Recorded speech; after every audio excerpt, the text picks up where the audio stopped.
I'm going to start over again. So you got, can you hear me now? Yes. Okay, we're going to start over again. It's like doing a play. Okay, good evening again. This is Shane. Shane, I just want to make sure I don't make a mistake. So Shane is from Calgary. He lived in Toronto for about 10 years before he moved to Winnipeg in 2020. Did you hear me so far? Everything's clear? Okay. So he moved to Winnipeg in 2020, and he's been coming here to UU for about 6 months, off and on. Shane considers himself a humanist, but he didn't know. He thinks he's been a humanist all of his life. He just discovered the humanist term in his late 20s. I'm not going to say this joke again. And so his background is in sales and in consulting in fintech industry, which is financial technology industry. Shane is a member of the Humanist Forum Committee, so he part of the organization. We're really, really happy to have him on the committee because we need all the help we can get. And today he's speaking about AI and humanity, and humanism, I should say, which is humanity too. Yeah, without further ado, Shane. Thank you very much. Give him a round of applause. Thank you for the introduction. That was so good. Do you want to do it again? Encore? Cool. Can you guys all see the screen okay? Yeah. Can you hear me okay? Cool. So I'm not really used to doing presentations using PowerPoint. Normally I like to have a whiteboard and I write on it. So since I'm using PowerPoint, I used AI to write this whole thing, so hopefully it turns out okay. Tough crowd.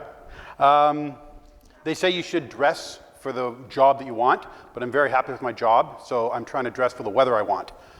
So far, we're still working on it. But let's get into it. AI and humanism. So this is going to be broken into 3 parts. The first part, we're going to be talking about what is AI. We're going to talk about some of the impacts, potential impacts, as well as like known impacts. And I just have 6 of them. I came up with like 25 as I was brainstorming, but I think I didn't want to keep you here for like a week. And then we'll talk about the humanist implications, and that'll be more of a discussion part after the coffee break. So, what is AI? First of all, AI stands for artificial intelligence, but the thing to understand is that it's not artificial intelligence the way we think about it with science fiction. It's not actually thinking. You can have conversations with it, but it's not actually processing ideas. All it is it's called a large language model.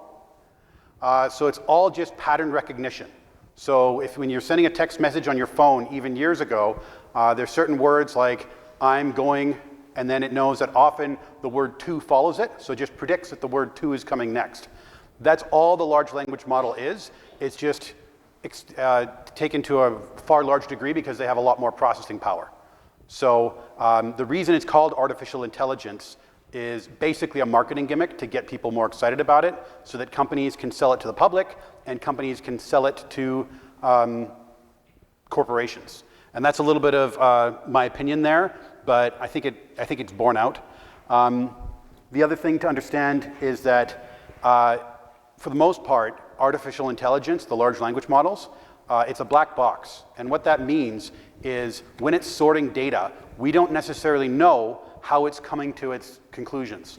So an example that I heard about that I think demonstrates it pretty well is they were having artificial intelligence go through a whole bunch of resumes and to decide who was the best candidates for certain jobs. And they were hiring at a law firm, and they were going through all these candidates, and it was sorting, and it was grabbing out of all these different resumes. They were like, it spat out certain resumes as being ideal for the job.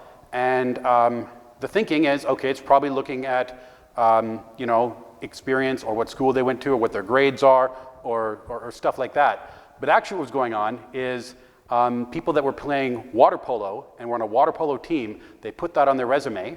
Oh, go ahead. I'm just going to wait for a question. I have a question for this one. Okay, I'll go to questions in just a sec. But it was a water polo, which is a common sport that's done in, I guess, Harvard. And so what happened is the AI was trained on all this data where there was all these resumes that were taken in, and then these people were hired, and the AI didn't know why it was hired, so it just went with, oh, a common thing is water polo. So anyone that had water polo on their resume got into the next level, regardless of anything else. And so it's just kind of going with pre-existing biases, and it's just finding patterns. So it's kind of like, you know, someone trying to learn a language, but doesn't actually speak the language, and they're just mimicking. Go ahead. I would have thought the programmer would have prevented something like that, no? I mean, once it comes up, and so that in particular case, they went into the coding and spent a whole bunch of time breaking it down to figure out what it was looking for, and then they figured that out. And you know, they probably corrected it, but I think that was actually a discontinued version anyway. I don't recall. I've read quite a few articles here, so it all kind of blends together. But there's lots of examples of that where you have a huge amount of data, and it's processed in a certain way by society, and then AI comes in and looks at it and says, oh, it just finds connections that you never would have expected, and then it uses those connections to make decisions on how to sort the data. So you've heard of like mistaking causation for correlation. There's a lot of that with AI. So any other questions? Cool. So the implications that we'll be going through, AI's capacity to improve or replace work. I'm going to try this. Nope. No, I'm not going to do that. The potential to erode labor power and negotiating power. Surveillance capitalism. The impact on the climate. The AI bubble. And the AI impact on mental health. So when it comes to AI's capacity to improve work, I have some examples here on what kind of stuff it's good at, but that's not an exhaustive list. AI is really good at improving a lot of productivity in the workplace. So I'm going to be speaking negatively a lot about AI, but I want you to understand that, in my opinion, and like evidently speaking, AI is a really great tool that can improve productivity in a lot of areas. A friend of mine is an accountant for the University of Calgary. He's actually the second to top accountant. And he was telling me that they have 3 people for the university whose full-time job is just data entry for invoices. So that's all they do. 8 hours a day, all year long, taking invoices from all these different vendors and all these different companies and taking out the data and putting it in their system so it can be paid properly. And they haven't implemented AI yet because there's some concerns about privacy and data and stuff, but they think that they're going to be able to get it down to one person working part-time to do the same job that 3 of them are doing, because the AI is going to grab the information from the invoices, and then they just have to have someone double check it. So that's 2.5 people's salaries that can be either saved, or 2.5 people be put to do other things. So, and over the course of like, you know, an entire economy, that can be a big deal. The biggest challenge is that there's a 97% issue where AI can be improved, and depending on the model, maybe it's at 92%, maybe it's at 95% reliability, but getting up to 97% is very doable, but it's that last 3% that AI just can't get over the hump of being accurate all the time. So whether it's self-driving cars, if you've got a self-driving car that's going to make the right decision 97% of the time, that sounds pretty good, but if that means it's going to make a deadly mistake 3% of the time, that's not so good. So if you have experts that know what they're doing and are double-checking the work, then they can use AI to increase their productivity. But if you have people that don't know what they're doing and they're using AI to replace work or to do jobs that, like, they don't know what they're looking at, they don't know how accurate it is or how useful it is, and AI tends to hallucinate, and it's that last 3% that I'm not a data computer coder guy, so I don't know if it's going to be in our lifetime or in 100 years, but the consensus seems to be that getting over that 3% hump is an issue that right now no AI company in America, Canada, China are really like on the cusp of figuring out. Any questions about that? Cool. Next, AI and labor power. So this is one of my biggest concerns. The first thing is that if you can increase productivity, that doesn't necessarily translate to an increase in wages. Going back to my friend in Calgary, if they have 2.5 people's wages, If they take those 2.5 people and they just fire them, or they, save that money, it's not like people's tuitions are going down. It's not like everyone else's wages are going up. All that's happening is 2.5 people's wages, maybe $200,000 a year, is being saved by the university or the company or the government or whatever, and they're paying maybe $50 a month, maybe $100 a month, maybe $1,000 a year for a subscription to the AI, and they're saving all this money, and it's not going around the rest of the economy. It's just going to the top. So as with any tool, whether it's power tools, whether it's industrialization, how it's used and whether or not it's used to benefit, the increased production is used to benefit everyone, or just shunting that extra productivity up to the top, that's the question. Can everyone hear me okay? I see a few people squinting. Okay, cool. Entry-level positions. So one of the challenges is apprenticeships are disappearing, because if you're a company and you can hire someone fresh out of university that can do a job okay, but they're not great at it, and you're going to pay them $50,000, $60,000 a year, you're probably overpaying them, but the idea is over the course of a few years, they're going to learn, they're going to improve, and they're going to be an asset to the company. But if you've got an AI model that can do the job basically as good as this person, why would you hire this person when you can just, have the AI do it? So that means that a lot of apprenticeships are disappearing. It's really hard to get new jobs for people in a lot of different industries. And with these positions disappearing, what that means is the few positions that are still remaining are generally unpaid internships, which means that the people who can afford to take unpaid work are able to get into those industries, and the people that can't afford that are not able to get into those industries. This one probably is the most discussed, but the arts are being hit very hard by AI because companies are trying to use AI to replace artists, whether it's graphic design, whether it's video creation, whether it's for advertising, presentations, and also script writers. There's a big thing in Hollywood about using AI to write scripts. And AI is not great at this stuff. It's not bad, but it's not great. So generally what happens is if you have an AI written script, it might be okay, it might be awful, but because you have a script, you can then take it to a script writer and say, hey, here's a script, edit it. And now I'm not paying you to write the script, I'm paying you to edit the script, so you're getting paid less, whether it's half price or 66 cents on the dollar. They're getting paid less. They also get less credit because it's edited by instead of written by. So these people, like corporations, will sometimes take AI and put it into, use it to replace people. And then even if they have to fire people and then have to rehire them or hire other people to fix the work, they can hire them at lower wages because suddenly they're doing less skilled work. So that's something that is also an issue. Actors are obviously, oh, go ahead. I'm wondering for entry-level positions, in your research, what are some of the big industries or examples where the entry level is sort of being hollowed out?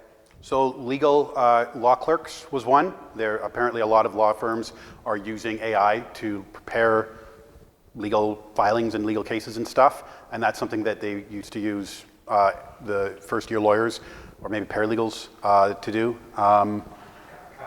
Accounting, yep, accounting's one. I mentioned that with the invoicing. There's a lot, and it's very piecemeal. It's not every industry you can find examples of it. I couldn't find any information that said we looked at this industry and it was happening at a higher rate than that industry. You can find examples of it everywhere, but you can also find examples of companies that are like, we're not using this AI because we're just doing things the old-fashioned way and we're still competitive. So it's kind of hard to say. But yeah, it's unless it's something like welding, you can find examples of it. Actors. So actors, whether it's voice actors or on-screen actors, AI can scan your likeness and then can use you in perpetuity without paying you, because large language models don't unionize. So that was a big concern with the strikes, I think 2 years ago now in Hollywood, the SAG actors strike. They were fighting for protections from AI using their likeness. And it's not just big name actors. A lot of people in film-heavy areas, whether it's Vancouver or Toronto or LA and stuff, people make their living by being extras in these movies. They turn up and they're extras.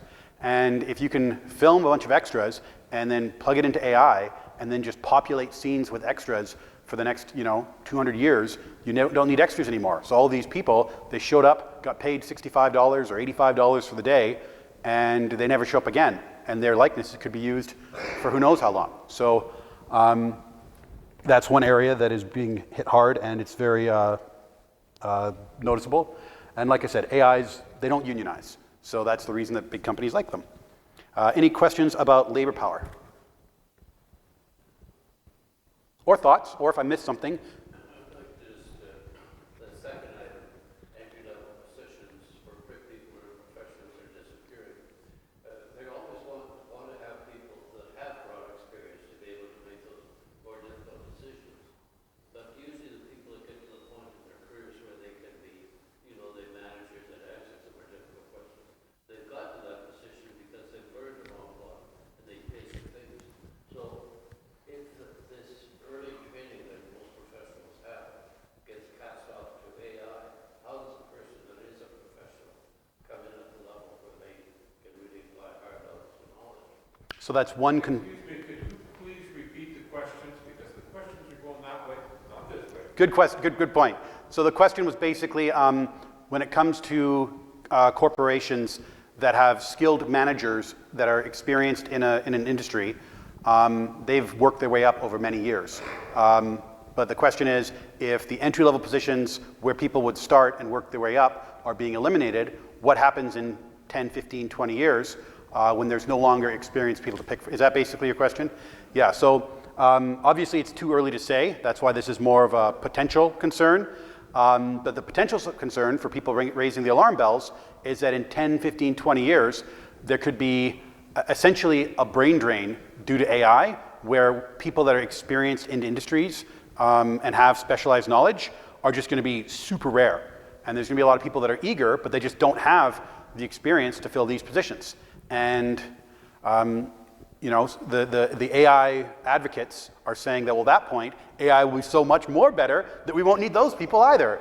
And I guess that remains to be seen. But yeah, it's hard to say. But that's the concern, at least. Does that answer your question? There's certain things like teachers.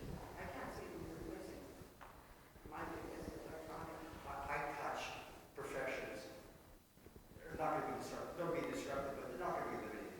I go to somebody because I like the way they work with me, machine learning. Yeah, disappearing was probably too strong of a word.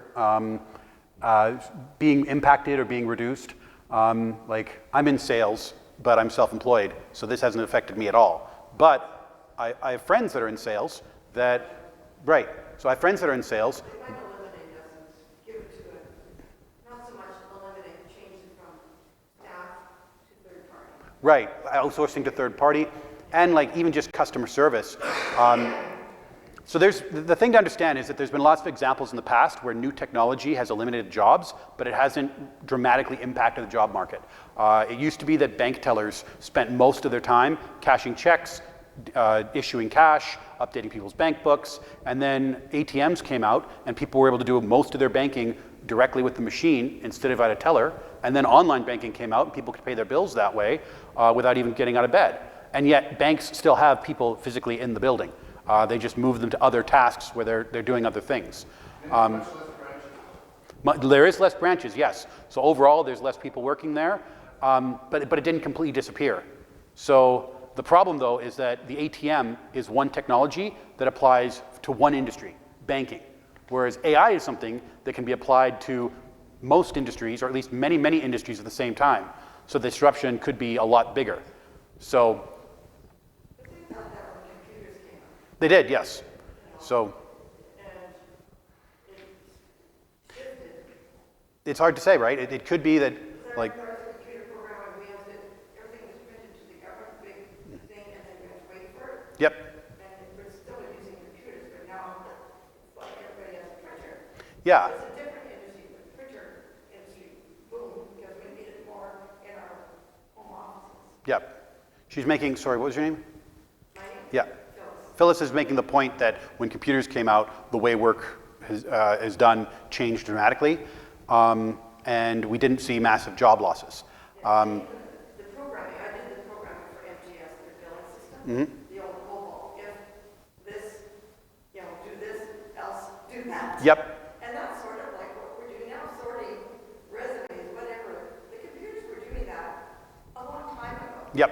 But we programmed it to say, if it's this address, or if it's this, do this. If it's this number, how much to spend, do this, or if it's whatever. Yeah. You're kind of getting at something that I'm going to get to soon too, but you're on the right track. Well, you're on the same track as me. So yeah, let me put a pin in that, and we'll come back to it. But yeah, like I say, a lot of this is speculative, but it's not like I've done a lot of research on this, so this is like what a lot of people are saying, and there's good arguments on both sides. But I want to talk about surveillance capitalism, and then we'll probably come back to that, I think, in a couple of points. Have you guys heard about Palantir or Anthropic? There's lots of companies, but those are two of the big ones. They're data collection companies. They're AI. They have contracts with governments and law enforcement and stuff. But basically, they collect massive amounts of data. And the thing about data collection is that it's hard to sort it, and it's hard to organize it. But with AI, it just makes it way easier. So a lot of information that is out there on the internet, where these AI companies are able to take it and then sell it to bad actors, or even just neutral actors. So things like your citizenship status, that's something that, on the one hand, it probably isn't a big deal, but you look what's happening south of the border, and suddenly if your citizenship status is able to be found out and bought on the dark web, like that's pretty scary. Geolocation, one of the articles I read about, is anyone not familiar with Turning Point USA? TPUSA? It's like a conservative influence network. Charlie Kirk, the guy that was shot, that was his organization. And so after he was shot, there's been a lot of Turning Point events where a lot of more people were showing up, a lot of first-timers showing up to hear his widow and to hear people speak.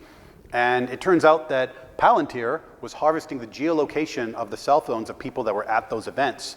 And then those people were targeted for ICE recruitment ads, for ICE recruitment ads.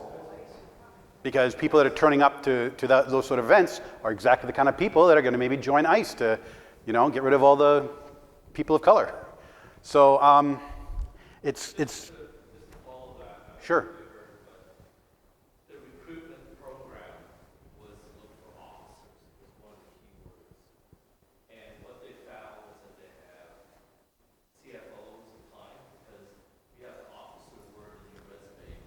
You only have a 4-week recruitment period. If you didn't have the officer word in your resume, then an 8-week recruitment for the ICE position. So they were getting CFOs who had the officer name. Only 4 weeks training, which they have no background. So that's one of the flaws of AI. That's the 3% that they really mucked up. Yes. They were hiring people that they thought had some type of police training because they were officers. Yeah. What? It never came to be, but these were the wrong people they hired. Just so that everyone heard that. What was your name? Sorry. What Alvin was saying is that when a lot of people were hired by ICE, if their resume had certain keywords like officer or CFO, you said? Officer, just the word officer. If it had the word officer in the resume, then the recruit was put into a different category where they got 4 weeks training instead of 8 weeks training, just because it had the word officer in the resume.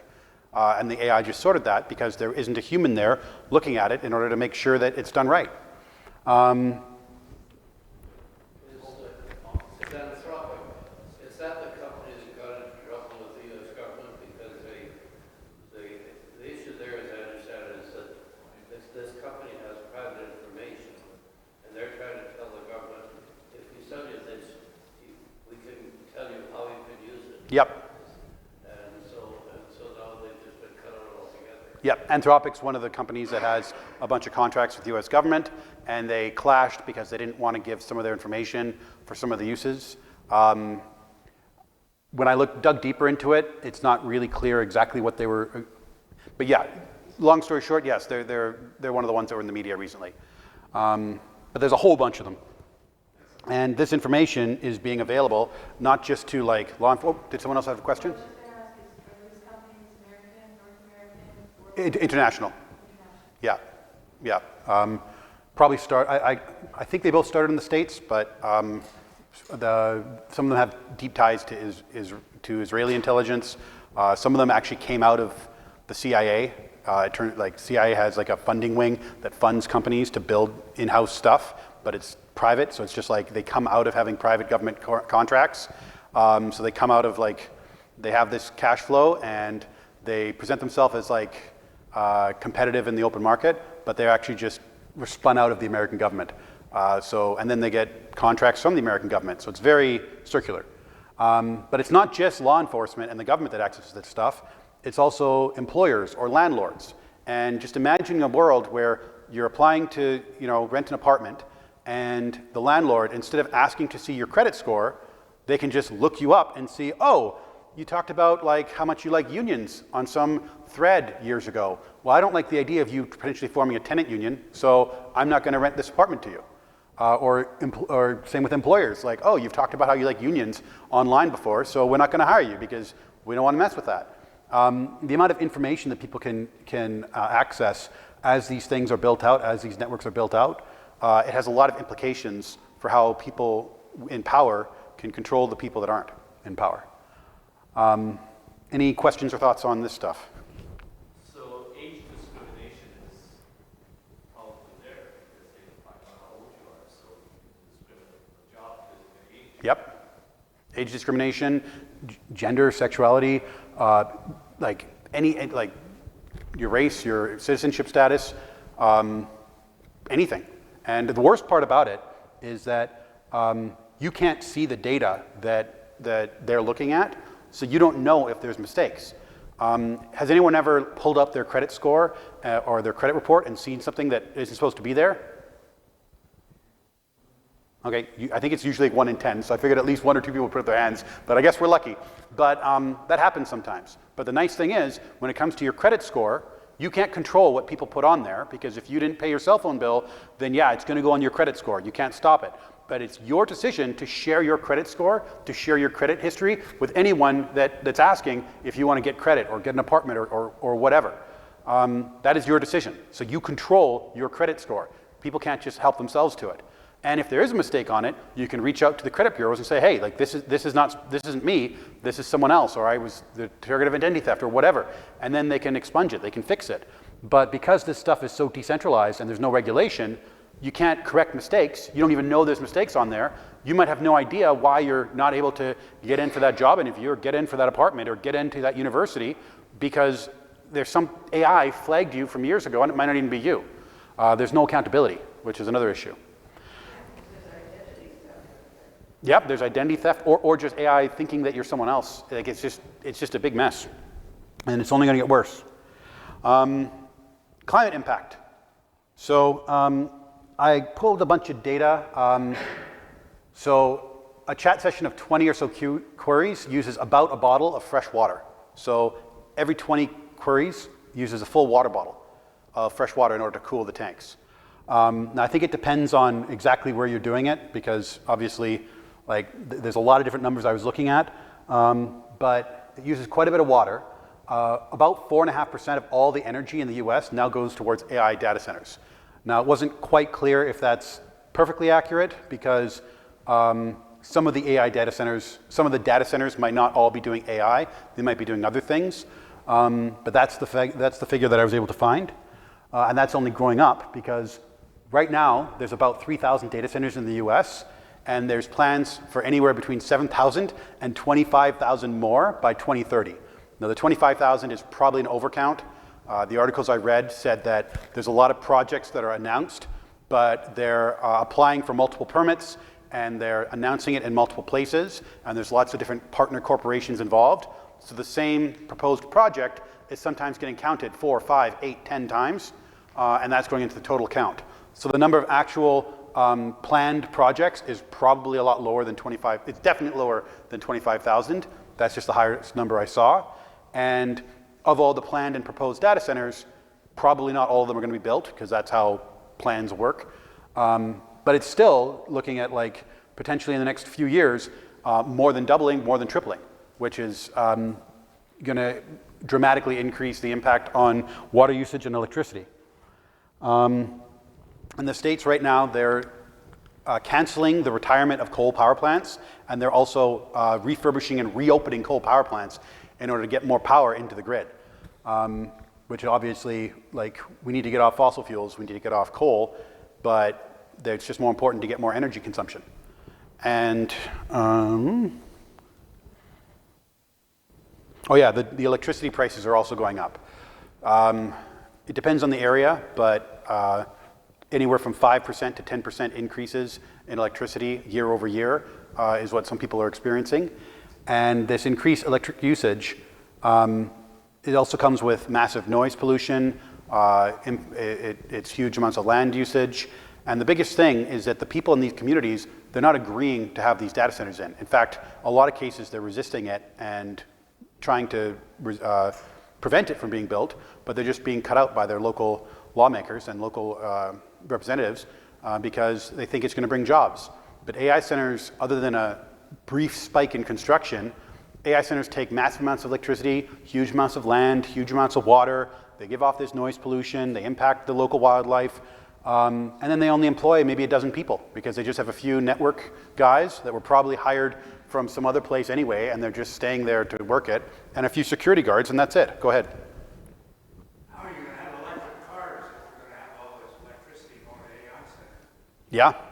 I mean, when it comes to electric cars, you need the power production for that. You also need to upgrade the infrastructure.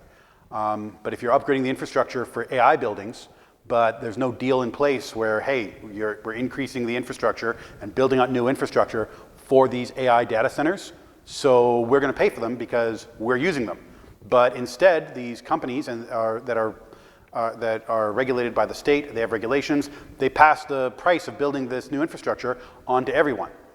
And as a result, people are seeing their bills go up just because of like proposed infrastructure builds, and they're building up the wiring and the networking when it might not even happen. So there's a lot of anger right now going on, and it's a big mess. But at a time where we need to be reducing our energy consumption, AI is just causing us to increase it. How does quantum computing come into this? No, I don't know. I'm not a programmer, so I know quantum computing is a thing that, my understanding is that not a lot of progress has been made on that. Well, I'm not sure. Would it consume more energy or would it reduce it? I'm not sure. Quantum computing, in a nutshell, is basically all computers use codes that are like ones and zeros, and quantum computing would be able to basically fade between 0 and 1, meaning because you can have that spectrum, you can have a lot more processing. That's the very layman understanding that I have.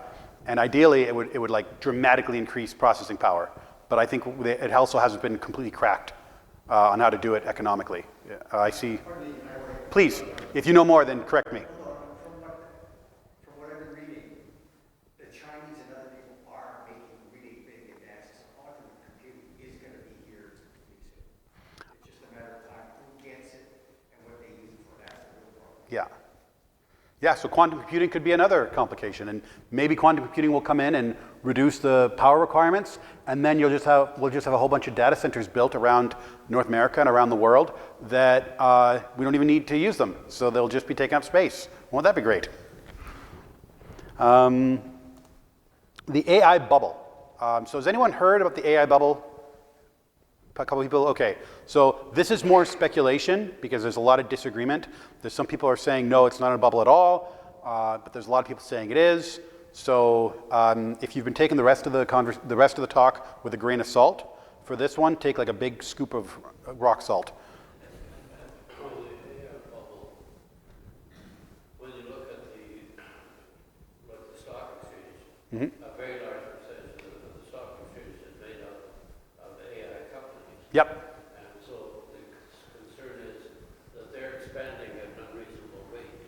Yep. Eventually they're going to come back to a level of reality. That's the concern. Housing bubble or other financial bubble. Yep. So I think it's a real threat out there.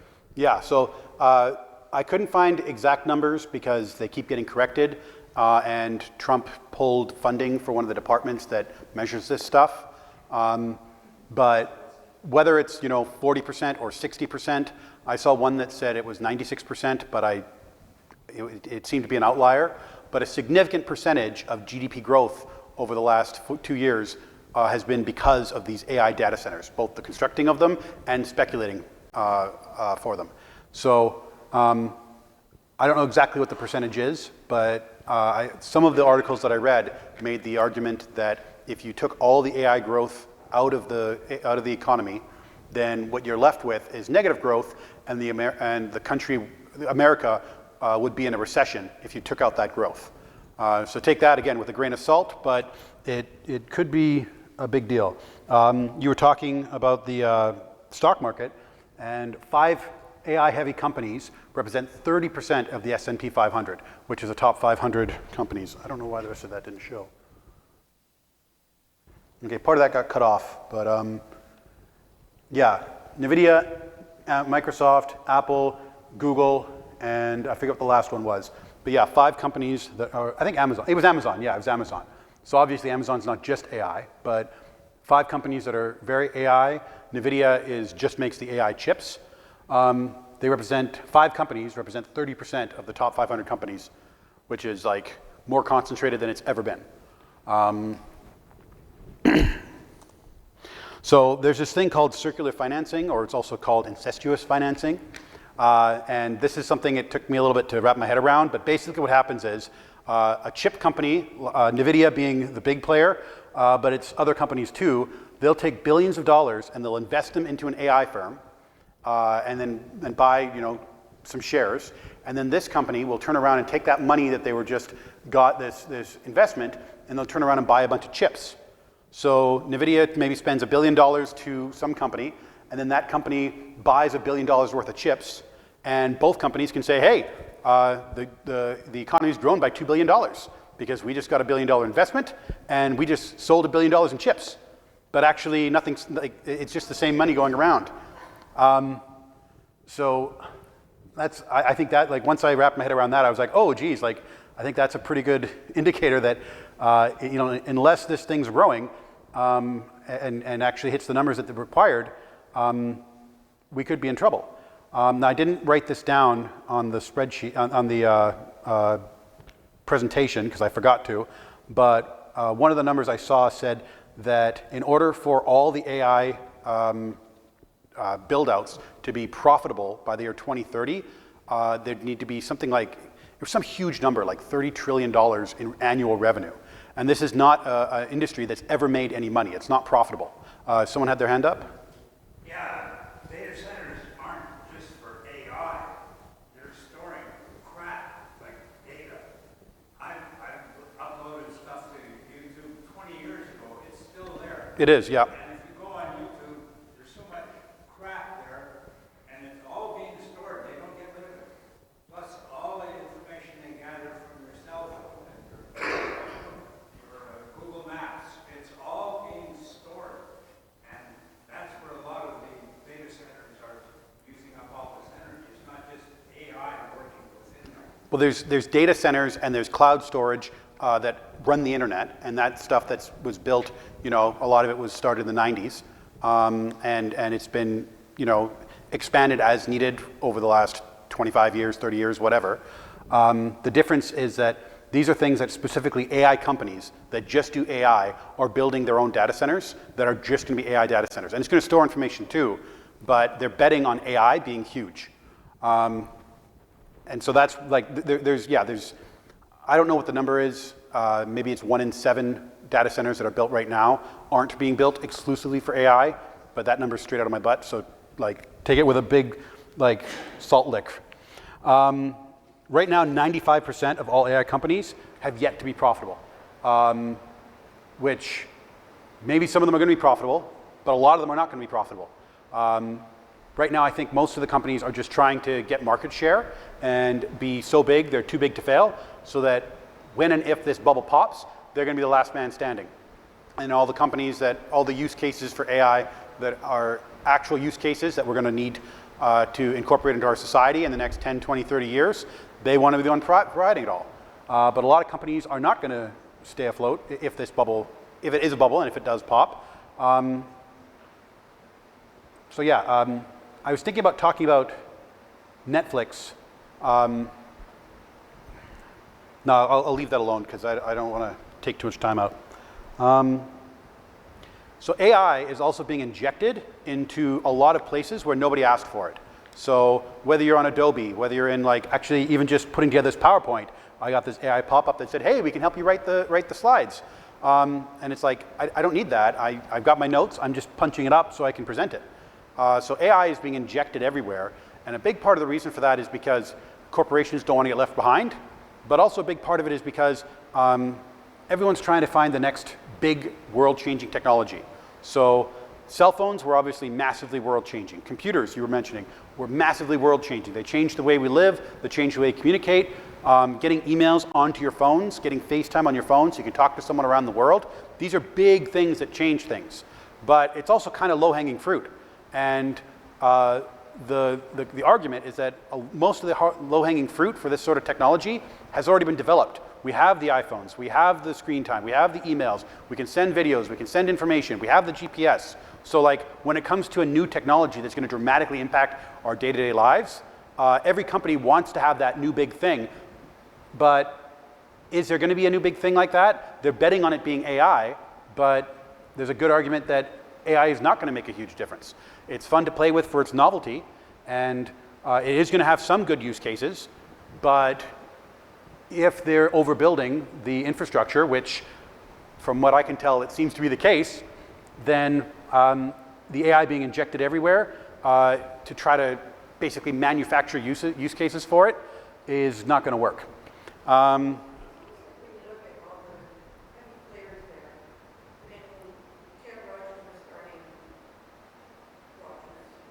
Yep.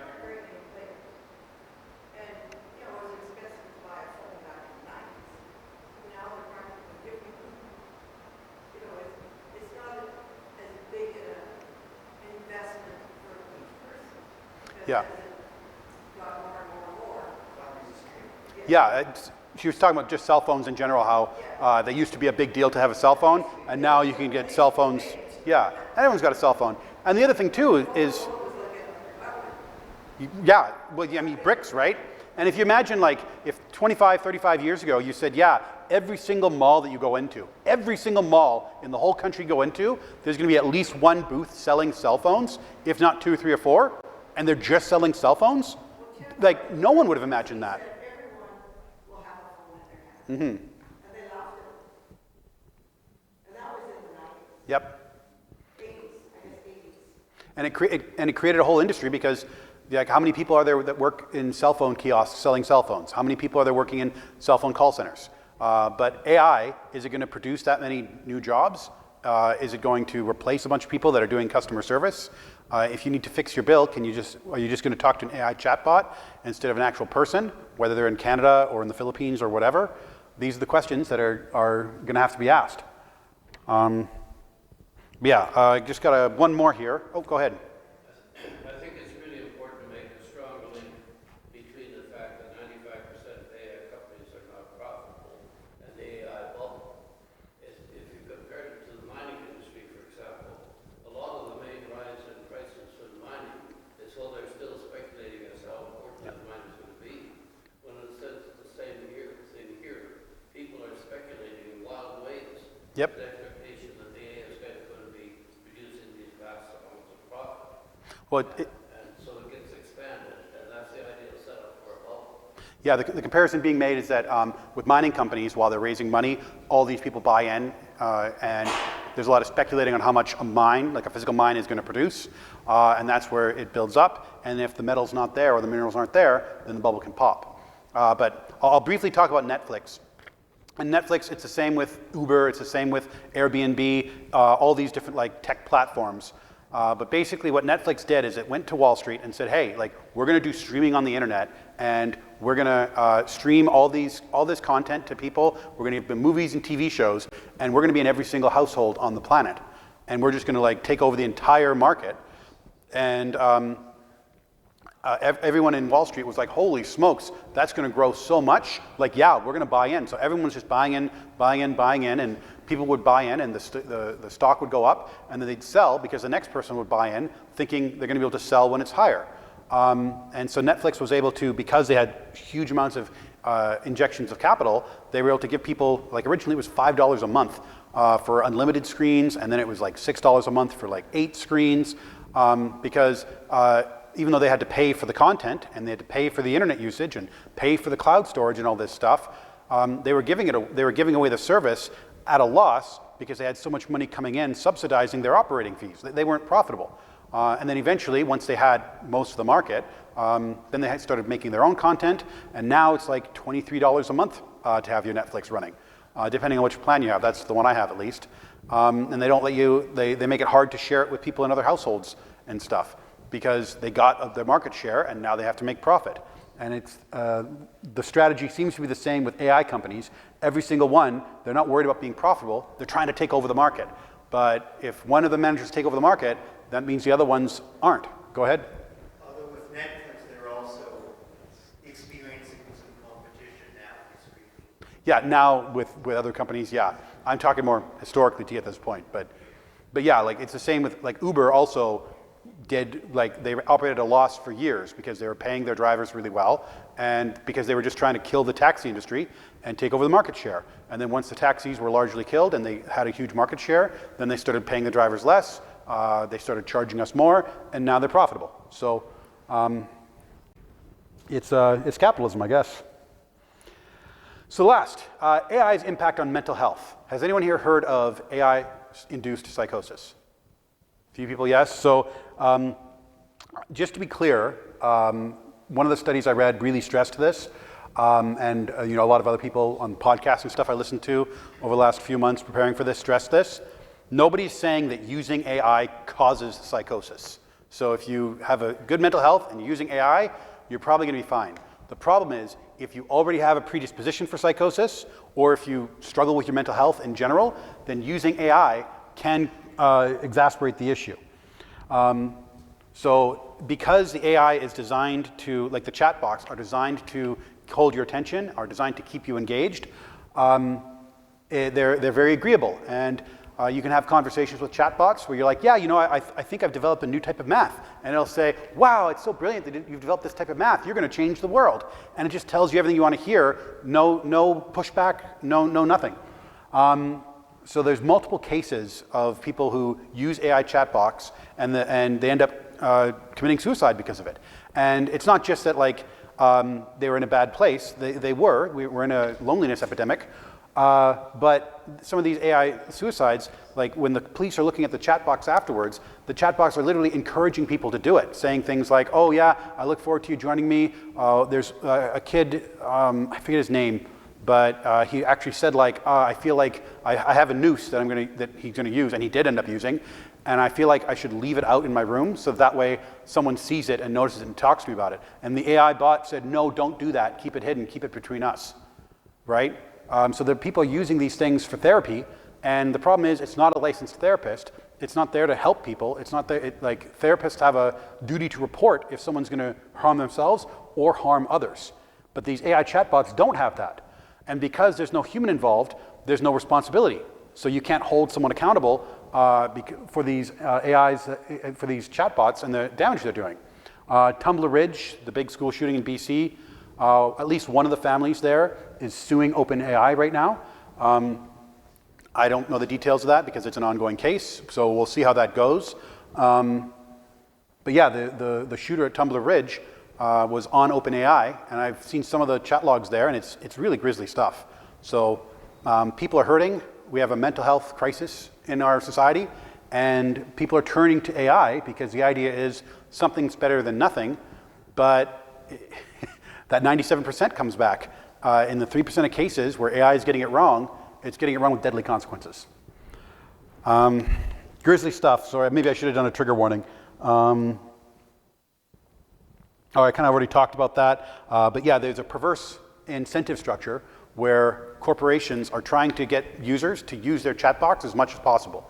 Because if they can go to shareholders and say, hey, we got 50,000 more users this quarter, and we did 75,000 or 250 million more inquiries this past quarter. So we're growing. Then that way they're able to get more funding and able to take on more of the market share and then buy more chips, and that's the cycle that we're in. And it's hurting people. I think that was it on here. No. Oh yeah. So there was a whole study that went just into. By the way, I have a list. I didn't print it or anything like that. But if anyone's interested, I could email it to you afterwards of most of my sources. There's probably a few tabs that I closed before I recorded it. But yeah, it talked about how people have a tendency to anthropomorphize. And it was talking about how those roving vacuums, oh my goodness, what are they called again? Roombas, thank you. So something like 4 out of 10 people name their Roomba, and they think of the Roomba as like a pet because it's a little thing that goes around the house autonomously, and so people anthropomorphize that. And they're like, it's designed not to look like an animal at all, and yet 40% of people that own Roombas think of it as a pet. And sometimes people put googly eyes on it and stuff, and that's all fun and games. But that same tendency we have to anthropomorphize things is being hijacked by AI companies, so that people really feel like you're talking to a person when you're talking to these chatbots.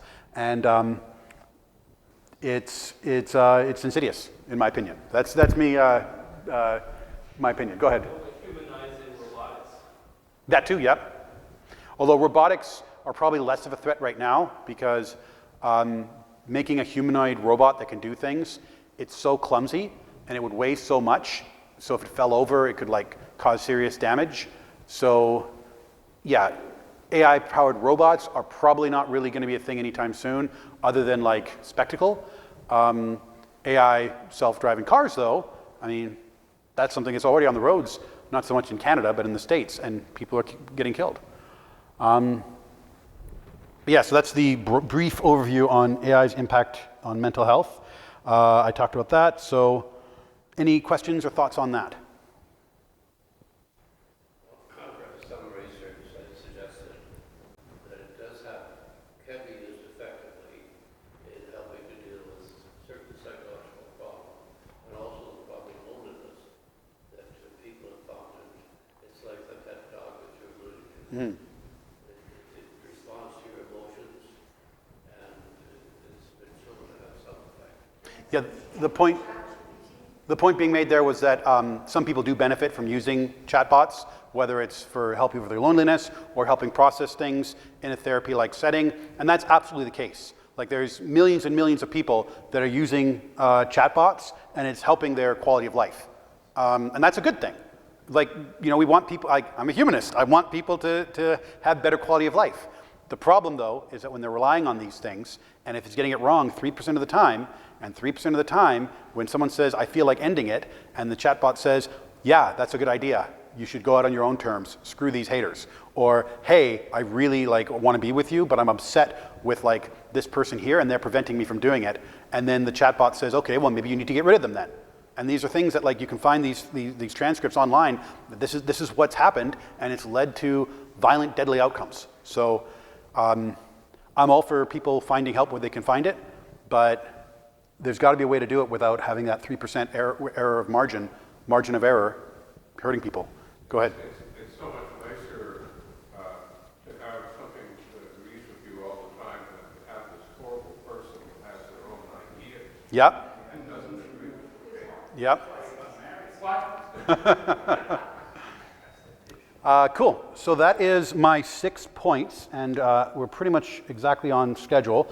So let's take a break. Let's have a coffee or tea or whatever. Afterwards, it'll be kind of an open discussion. I have some questions primed up, so we'll probably move the chairs into a circle and talk about it. So yeah, let's take a break. Thank you. Okay, the intermission is just coming to a close. Make sure you tip your bar staff. They're working hard tonight. Everyone kind of get into the inner circle here because this is going to be more of a conversation thing, so that way we can hear each other better.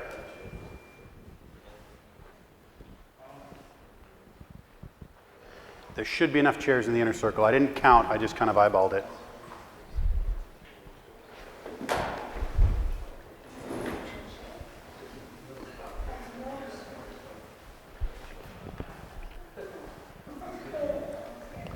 And you got a mic there, perfect. So, the humanist implications.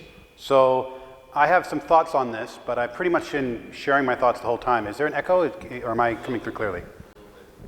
Okay.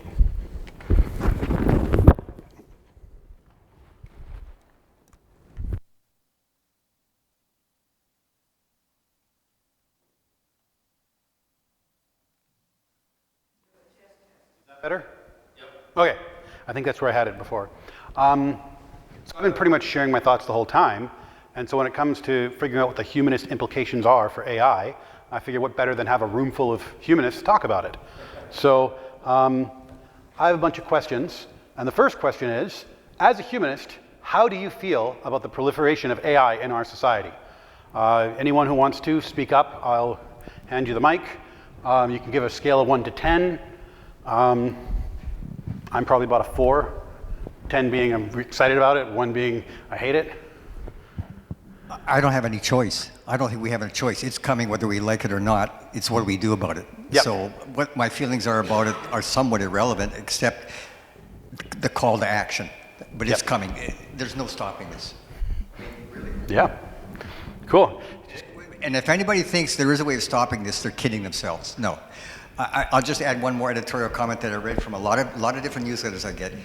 The reason why, there's a number of reasons, but the guardrails for AI development in the United States and Britain and so forth were deliberately ignored for a number of reasons. Some people would say it was just commercial reasons, but another more important point is that the Chinese and the Russians, they don't give a damn about guardrails, and they're going to do what they want with it. And the American military is saying, we don't want guardrails because we have to keep up with them. Sad reality of our geopolitical circumstances. Yep. Cool. I feel like that kind of short-circuited the question, but got exactly where I figured. Anyone else have thoughts? I mean, I'd say that I'm a 5 on the scale. Like I think you outlined sort of the risks of AI, but you also had this slide at the start on some of the potential productivity benefits. But I sort of lean towards, at least in the near term, I think there's a bit of overhyping of AI. So, like I think it will have some effects, especially on particular industries, and it will accelerate some sort of privacy concerns and algorithmic issues that we've already dealt with in the pre-LLM era, but just to a different degree. But I think I'm pretty neutral. Fair. And yeah, I think a lot of the issues with AI are definitely, like, there's existing issues, we'll come back to you, existing issues in our society that AI is just making worse. Not many of the issues are unique to AI. A few of them are. Go ahead.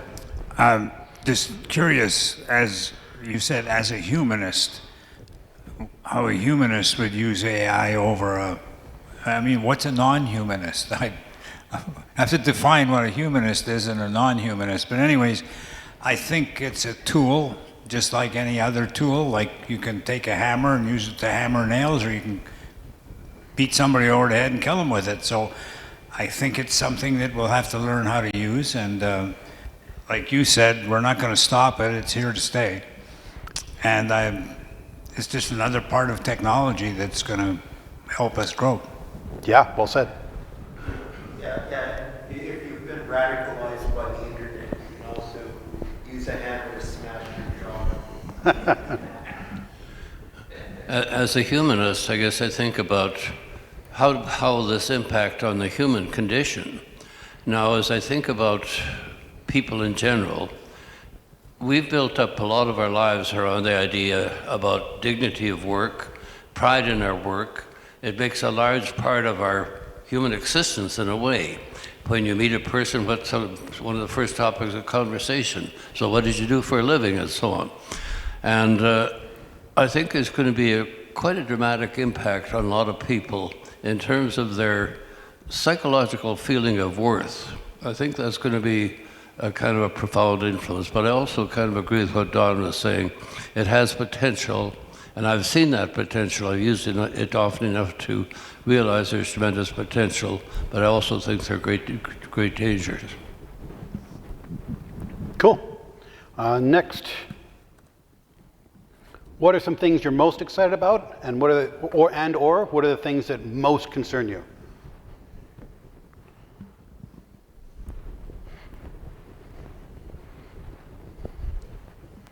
I can't really say I'm excited about it at all.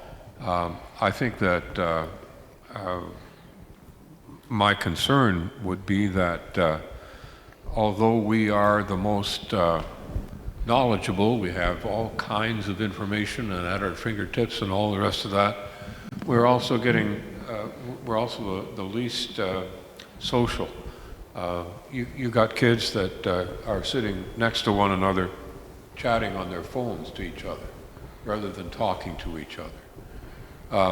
I think that mental illness is going to increase, and I think that the other thing that really concerns me is the effect on the ecology, the fact that we're using so much water, that we're using so much energy, that we're contributing to the rise in the temperature and the CO2.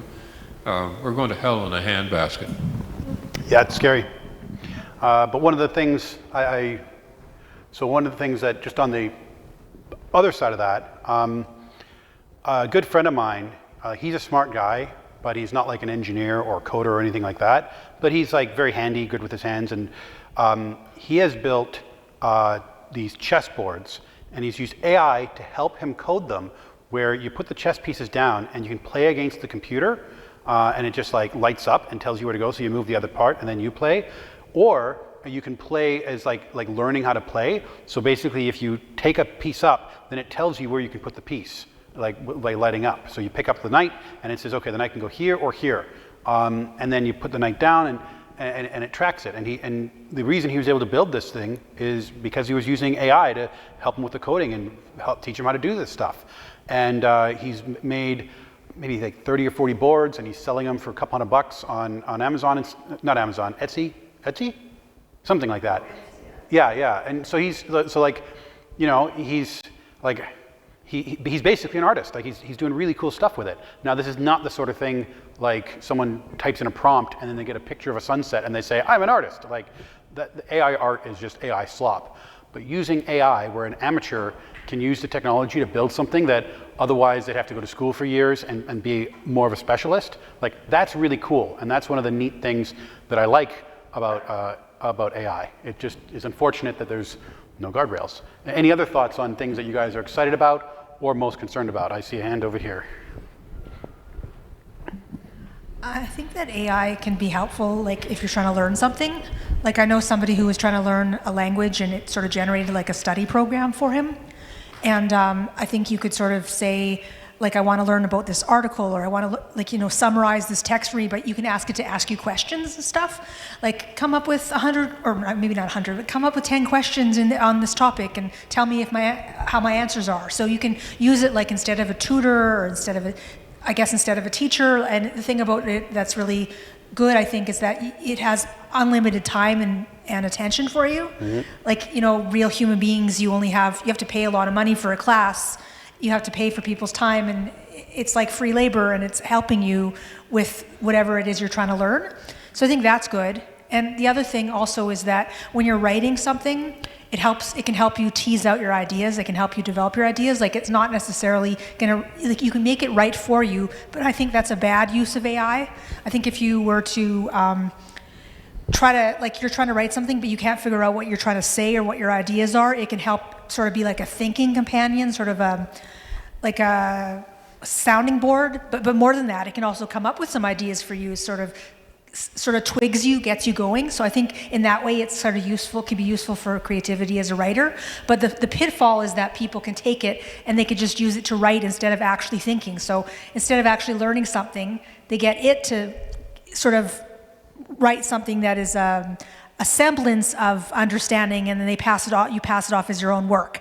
Now that's not going to that doesn't help you at all. That's not useful for human beings. And I think the more people start using it for those kinds of things, like you're going to have kids who never learn how to write properly, and it's going to be a bit of a nightmare. Like I hear that it's already a big problem, like in universities for professors and stuff, because of all the ways in which students are starting to use AI for writing. And I think that if I were like 6 or 7 or 8 or 10 or whatever age, and I was using AI as a kid, I wouldn't have learned the same amount of vocabulary. I wouldn't have learned how to write sentences properly. Like the very basic stuff, I think, is being undermined by having all this generative AI technology to just write stuff for you. So that's one thing, the erosion of human, it's ironic because on one hand you have a human being able to learn better if you're a certain age and you know how to use it. Quiz me on this or whatever. But if you're really young and you're just first learning something, it's not always, like if it does too much for you, then you don't learn properly. Yeah. A friend of mine's a writer, and she only uses AI for things like, hey, generate 50, the funniest one she told me was, she's writing it's like a sci-fi, and there's like aliens that were kind of funny, and they were like made entirely of hair. And so when she was designing their technology, she said, name 200 science fiction sounding batteries that are using hair as puns, or something like that. And then I forget what she ended up using, and she went through like 200 of them, but she found one she really liked, and she used that. And that's a decent use for AI. Like it was a fun name of a sci-fi battery that is like a pun on hair, but she's not using it to write the whole story. One of the interviews that I listened to while preparing for this, this gentleman, I don't necessarily agree with everything that he said, but one of the things he was talking about is that in the future, everyone's going to have an AI chatbot that they're going to be like given when they're a kid. And it's going to be your best friend, it's going to be a companion, it's going to be like your cell phone basically, and you're going to upgrade it as you go, you're going to change it as you go, it's going to grow with you, it's going to have a personality, you're going to control what it looks like, and it's going to be your partner in life. And that's going to be the future, or that's the future he thinks it's going to be. And the question is that AI something that we control, or is that AI something that's controlled by corporations, and everything that it says and everything it does is going to be influencing you to buy that product, or to vote that way, or to support this cause, or to ignore this information? Or is it going to be like loyal to you and have your best interest, and something that you can directly control the dials? And like that's the questions that we have to ask ourselves, because AI is coming. And it was definitely a different, like, it kind of opened my mind a little bit to like, okay, yeah, like if we assume that everyone's like, because it's very sci-fi dystopian, the idea that everyone's like given an AI companion as a kid and you just have access to it at all times. But if we do live in that world, or if that is on the horizon, we got to start thinking now about who's in control of that AI and who's controlling the levers. So yeah, good point. And anyone else?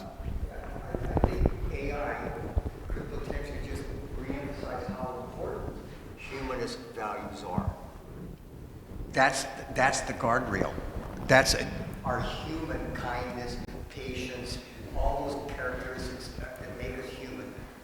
Just make sure you use the mic so we can hear. The factors that make us human beings might end up being the best guardrail. You tell your kids as a parent, no, you can't do that. Instilling honesty, integrity, authenticity. So our human values might be the guardrails that keeps this thing in check. Good luck on that one, though. But I hope so. That's a very hopeful thought. But if we look at the part of the question, what things are you most concerned about? I guess the thing I'm really most concerned about is job displacement. Now, we can look at what's been happening ever since the Industrial Revolution, 150 years ago in the Luddites. And we've always had the idea there are new things invented, but this will create a new layer of jobs, and people will have work, but different kinds of work. But it seems to me that AI is adding a totally different dimension to that. It's replacing work in its most fundamental ways. So if we try and look ahead to a society, I remember hearing a person speaking on this, and he said, professionals think that they're safe and it's going to be other people. But they're making the point that it's easier to make an AI interpretation of the work of a doctor than it is for a person who's clearing tables in a restaurant. So I think that what's going to happen in many ways is that AI is going to strike at the professions and the more, what we think more sophisticated jobs. And a lot of the more routine things are not going to be dealt with AI, even though they could have robots doing maybe. But we've never been very good about sharing wealth. And if we think about this kind of system evolving, we could easily end up with a system of a relatively small number of people that are the managers of AI with huge profits, just as the wealthy people are today, and the rank and file of people left with whatever tidbits are left over. So this is a real concern, at least in my mind. Yeah, I feel that because one of the biggest concerns, like there's always new technology that comes along and changes things. And the question is like, hey, is this actually going to change things? Are we freaking out for a good reason or a bad reason? Like you can find examples of people when there's a big concern that kids were like, they had their heads down and they were like reading this stuff and doing this stuff on their handhelds instead of like socializing, and it's going to be the death of society, it's going to be the death of civic duty, it's going to be the death of social skills because the printing press got these novels and these kids are reading novels on the bus. And then there was a big moral panic about that, and then another big moral panic about TVs, and a big moral panic about about video games and stuff. And they're all overblown completely, right? But there also is technology that changes, that impacts society, and some of it's, because of the way it's implemented, is not for the best. And when you look at AI, if we are in a situation where everyone has their own AI, but like it's not, it's work, like 100%. But if AI can also control how people perceive things, like it's the problem of algorithms and information bubbles, but just made worse, and that's what's scary. Hand up here. When computers started out, I was a Luddite. I didn't like them. I stayed away from them. Then I kind of started up in a computer course, got to really enjoy them. And those first Macs with the Mac programs and stuff like that, I could do stuff that it was just fantastic. I could go in there and I could do things, and then Microsoft came in, and Microsoft had programs, and you could only do what Microsoft let you do. Yep. So I think, unless we're very careful, we're going to be dumbing society again one more level. Well, Microsoft is a monopoly, right?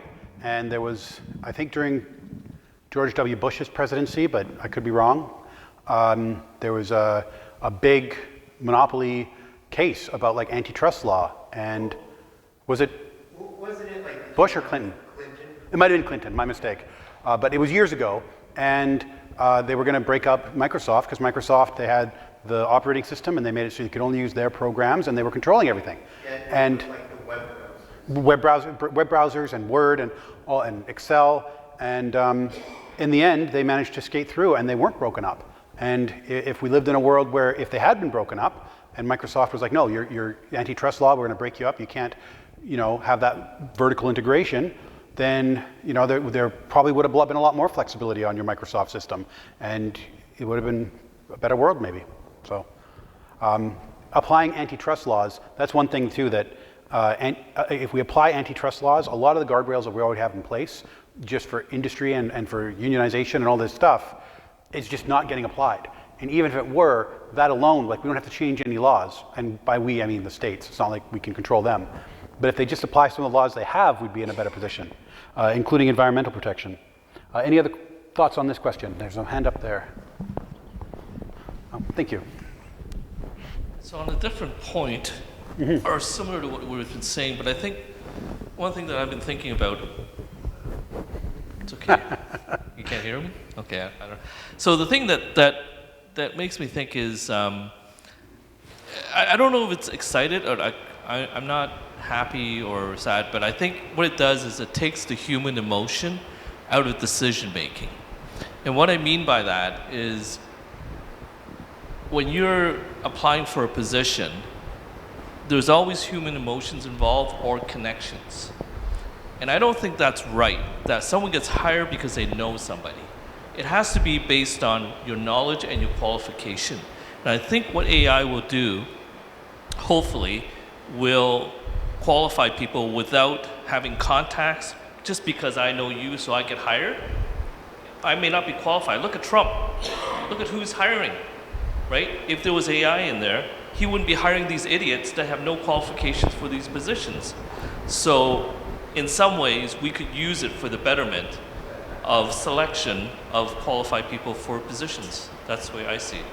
And ideally, that would be great, and Yeah. it definitely can help there. There's a certain term, I was trying to look it up, but I can't remember it. But one of the issues with AI, and same thing with driving cars, with self-driving cars, if I'm driving a car and I hit someone, I'm responsible because I was operating the vehicle. But if it's a self-driving car and it hits someone, who's responsible?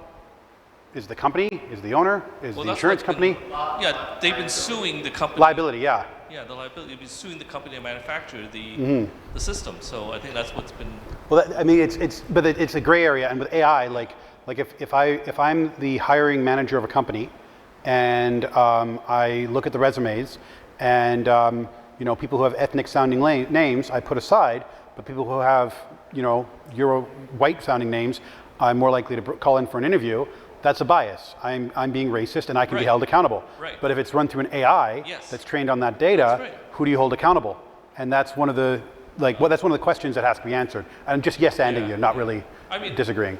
I mean, just because I'm a visual minority and I'm Chinese, I'm supposed to be good in math, and therefore they hire me because I'm Chinese. That's wrong. Yeah. So you should hire people for the qualification, what their background, what their what their specialty is, right? So that's what I think. Well, you want to go into politics? He's talking about Trump and politicians using AI to hire people. Politicians hire people that are other politicians that fit into their political view, so it's not going to work. Well, I always say there's nothing wrong with nepotism as long as you keep it in the family. Yeah. Anything else? Those are good points. You can hold on to it for a sec because you might have a. Oh.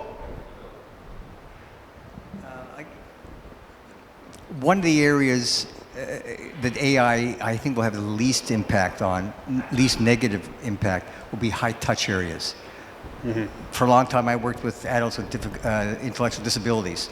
Never in a million years will AI take that field over. There'll be an assistant in some minor way, but wherever there's high touch, where trust is involved, it's going to remain with human beings. I may not trust a machine, but I'll sense pretty quickly whether I can trust a human being. Yep. So that's where this thing will not work, but the rest of the stuff is, we're all concerned about. Yeah. Yeah. No, you're right. Human contact is still going to be a thing, and then I don't. You can't replace that. And then I was mentioning before, like welding is my go-to example. Like if you're a welder, AI is not going to take your job, right? But if you're in customer service, it's hard to say, depending on what level you're on. How should the cost and benefit of AI proliferation be calculated, in your opinion? And that's more of a, like, not so much are we excited because it's coming whether we're excited or not, but if we're talking about policies to regulate AI or what kind of guardrails we're putting in, like, I mean, I've been sharing my thoughts the whole time, so do you guys have any thoughts on, like, what are the deciding factors that you would really want to focus in on when deciding the cost benefits?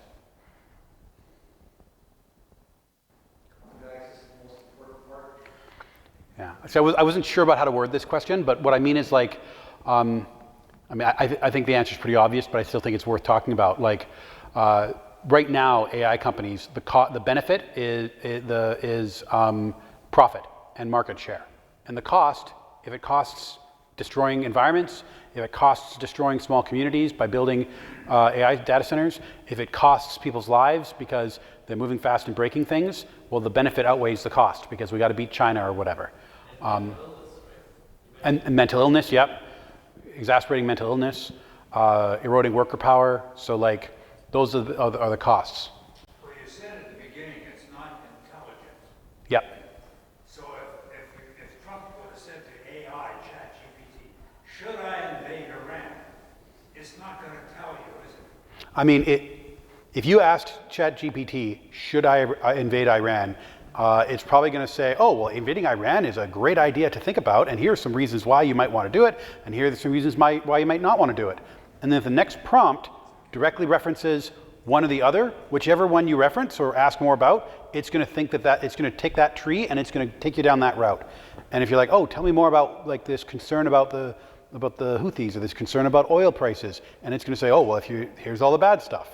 But because it'll just agree with you. I think that's another not useful, but another use of AI is if you have a position and you want to come up with arguments supporting that position, you can just say, hey, AI, here's my position, write 5 paragraphs supporting that position, and then copy paste. And people do that all the time online. Yeah, but it's not intelligence. It's not going to, you can get information out of it, and then the human beings are going to have to make the decision whether he's going to invade Iraq or not. Yep. Yeah. Oh, thanks, Wadman. If you're thinking about cost benefit in terms of the company that's using it, I came across a rather interesting illustration of this just recently. There's a company that was making use of call centers to deal with recruiting applicants for whatever. I forgot the detail on that. But it was costing something like $60 or $70 for every sort of one person who was signed up. But once they went to AI, that cost got reduced to $2 per person signed up. So a cost benefit to a company can be fairly easily calculated. Mm-hmm. But what about the cost benefit to humanity? If this is putting 10% or 15% of our population out of useful or meaningful employment, how do we calculate that? And I think that's the calculation we have to think about. And it would have to be, I think, kind of rewarded in pay. We might not just have to go to a basic salary, which is something that people have talked about, but we might have to go to something other that kind of makes up for this. You mean a universal basic income? Pardon me? You mean like a universal basic income? Yes, yeah. But most people aren't going to be satisfied on living on a very minimum income. Mm-hmm. In terms of cost benefit proliferate, like how this is calculated, I subscribe to a number of investing newsletters, and who's benefiting from this are the large people with huge amounts of capital, also people who are investors. They're all going to benefit from this in a small way, but that's a very small percentage of society. Huge concentration of who's going to make money on this in a very small segment of society. I see it every day when I get my newsletters from these different firms and different organizations. If you've got money to put into it, they're going to tell you where to put it in. But the percentage of the population that will be doing that is infinitesimally small. Yep. Again, concentration of wealth. Concentration of wealth and power. Get out of my head. That was the next question. Oh, yes. Thank you. I just wanted to reiterate that in another way, that we already have 1% of the population that owns 90% of the money and all the rest of that. And as you were saying, who benefits when all these small jobs are, instead of paying them $60, you can pay AI $2. Where does that $58 go? It goes to the top again. It's only making the gap between the rich and the poor even further, and I think that's really bad. I completely agree. Yeah, that's my biggest concern about AI. I'm not sure it's only AI. It's like almost human history. Every time there's an innovation, or you can use it for good or bad. So it's really a tool that could be used for either. Dynamite could be used for building bridges, or you can use it for blowing up people. And same thing with gunpowder. Or same thing with you name it, right? It's just historically speaking. You can invent the wheel, and you can build a nice carriage, or you can build a tank. You know, it's all the same in a lot of ways. But I think I'm not saying something you haven't talked about. It's really structural problems we have. It's like, you know, where's the money go? Who's controlling what? And I think it's a systemic problem. I think we have. The rich gets richer, the powerful get more powerful, and we're focused so much on the technology, but also if we look at the system that's benefiting from it is going to the powerful. And I think that's what the challenge is if you have, you know, Chris talks about the displacement of workers. I believe over time there'll be an adjustment, but the transition is where the carnage happens, where lots of people get hurt. And so we got to be able as a society to be more human or humane about it and be able to provide that transition to people. If we just let people kind of suffer, that's not good. So I think that's what the challenge is how do you leverage these technologies in the wrong way, on the right way? And I think that's where the action comes in. It's like, what can we do in our work, in our personal, whatever we do is to help do things the right way. I completely agree. We got a hand up over there. I'm just kind of asking myself, like, what are the benefits exactly? Like, we didn't discuss the benefits today, we just discussed the challenges. Like, the benefits of AI, I mean, everybody's talking about it, what the things they can do with it, but I'm not so sure exactly. I mean, maybe it can make some jobs obsolete because it can do certain tasks for people, like, especially like verbal processing kind of tasks, much faster and automated and everything. But like for most individual people using AI, to me, it's almost just like something recreational at this stage. Maybe something that can help people if they are working on something like we were saying about writing or whatever. But if you're looking at the cost and benefit, I guess it's different when you look at it for like businesses versus individual people. So I guess it would be different equations, right? Like as an individual, what is the benefit to me, and what is the cost to me personally? Or maybe the cost isn't to me personally. Maybe the cost is like knowing that the environment is suffering because of my choice to use ChatGPT for 20 queries or whatever, like that. So I think you can't just say there's one calculation. Like, I think it depends on who you're doing the calculating for. But that's the question I have though. Like, what are we being sold on for the actual benefits of AI right now? I'm not exactly completely clear on that. Yeah, I think I'll comment on that and then we'll get the next one. But so some of the benefits, so one of the examples that I like is roofing, right? When power tools came out, you used to have a crew of 6 guys, it would take them 2 days to do a roof. And now that same crew of 6 guys, because they have the power tools and because they have the ladder that brings the roof tiles up for them instead of having to haul them up themselves, they can do 2 roofs in 1 day. So they're working 4 times as fast. But it's not like they're like, okay, well now instead of doing a roof in 2 days, we're going to work half a day and then take the next day and a half off. That'd be pretty cool. They get a day and a half off, more time with their friends and family. Or maybe they do 2 roofs, or maybe they do all 4 roofs, but they're making 4 times the money. That would also be pretty cool. The problem is, like, wages have been stagnant since the 70s, so all that wealth, as was mentioned, goes straight up to the top. So it is a systemic issue. So if we live in a world where AI is used so that it frees up more of our time, like, that's the sort of thing that can get us to a 4-day work week, or maybe a 3-day work week, because we're just so much more productive. We're able to do more with less and spend more time with our friends and spend more time with our family and spend more time coming to the Humanist Forum, right? But if instead all that wealth is being sucked up to the top, then it's that systemic issue where we need to, full disclosure, but here's my thoughts, we need to build an international socialist movement of some flavor, right?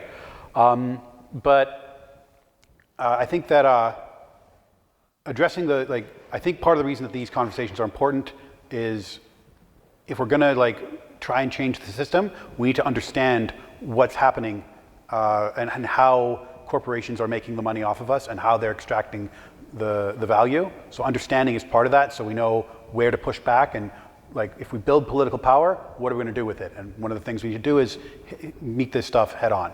But to directly answer your question, which I hope it's being addressed and maybe other people will have thoughts, is that the benefit is that increased productivity. If it's going to take you, if you're a university professor and you're writing out a grant to get funding for something, and it's going to take you 3 hours to write it out, and you've written, 60,000, well, you've written 600 of them in your career, but it just takes 3 hours to bang out.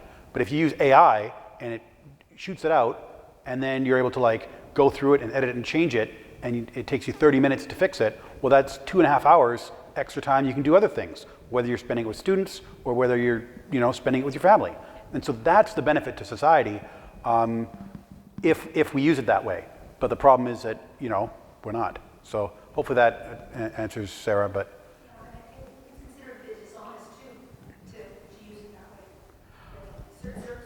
Certain So it depends, yeah. If you're using it and passing it off as your own, then yes. But that's a whole other thing, plagiarism and stuff, yeah. Yeah, because I'm just thinking about like a gig I have. I have this gig summarizing discussion sessions from videos, and a computer could do the same thing, but it takes me like a long time. Now you're talking about productivity, it could take me like 10 hours to do this or something, and other people, like if you did it with AI and you sent it through AI, it would be much quicker. Right, and maybe if you used AI, because you also know how to do that really well, you'd be able to fix it where it misses things and make it really, really effective. Let's go here first, because I think, do you want to say on the same topic? I don't know. Just throw it up and see who catches I it. just wanted to pick up on what Dude said about Sure.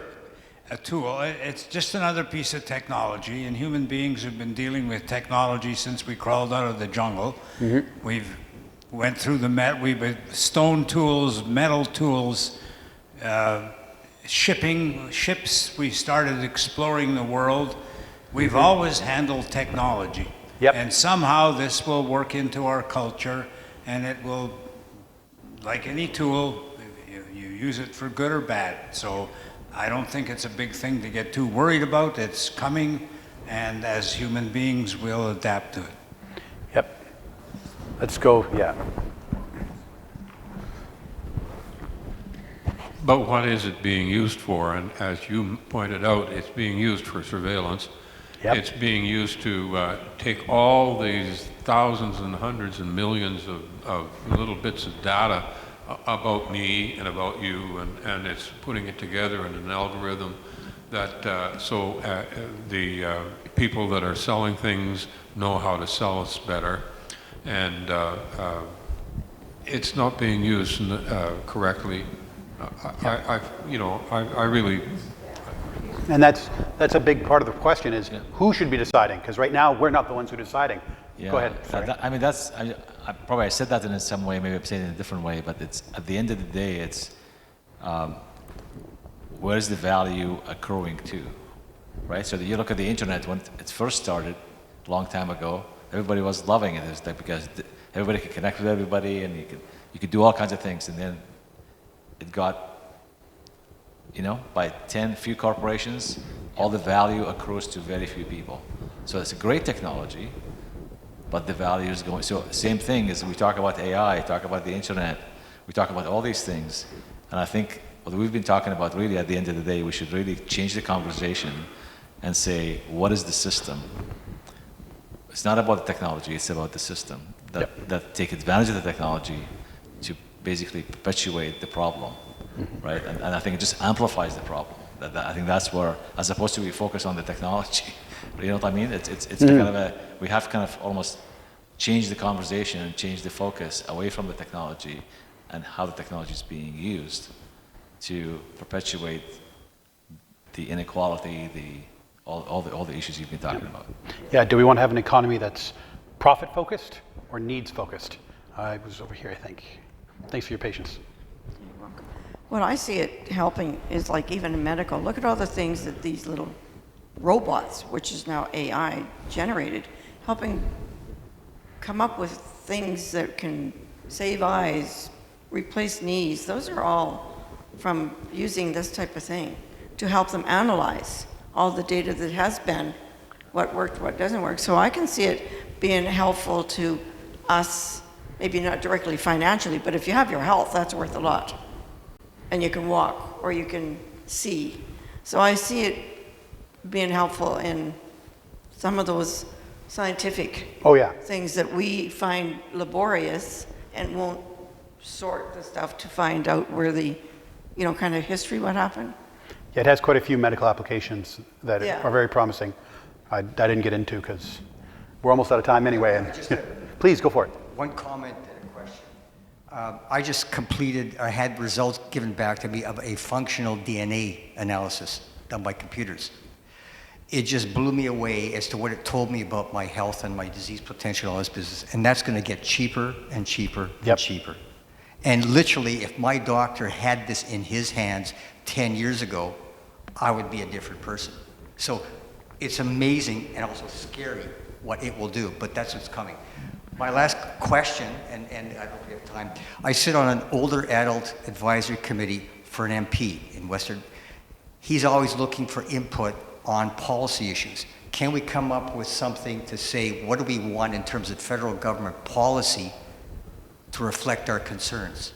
Because they'll listen, whether they can do anything about it, but they'll at least get input from us. What policy decisions do you want? Go for it. Yeah, yeah.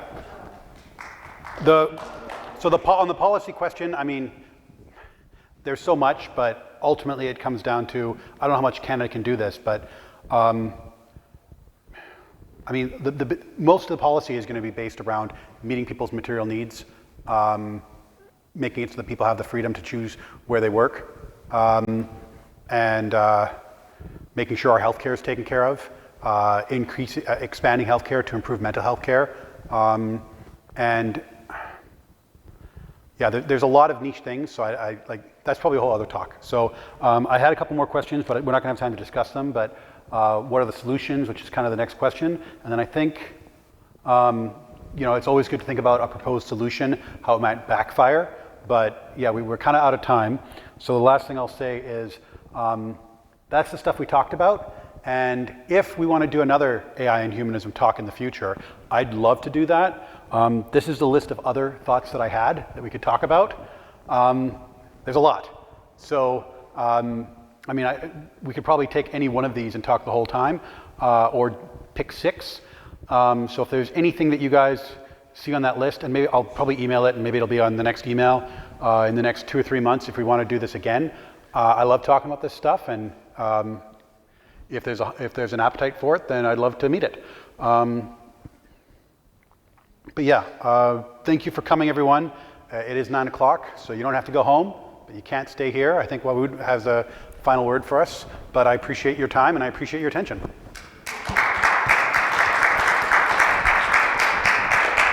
I had lots of questions about what's Shane's last name? Is Shane Free? So just in case, I just said Shane, so sorry. Yep. Yeah, so Shane Free. So again, I thought was one of the most very engaging conversation today, so I'd like to give Shane another round of applause, please. Thank you. I think that's it.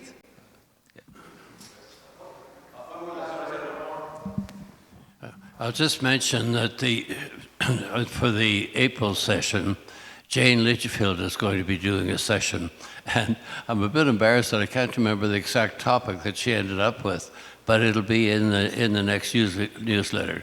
Now, Jane is the person that did the workshops on happiness, and she's going to be dealing with a theme that centers around sort of the emotional conditions that humans face and so on. But we talked about several different things, and I've forgotten precisely what the focus is going to be. But as I say, watch for the notice. And thank you once again, Shane.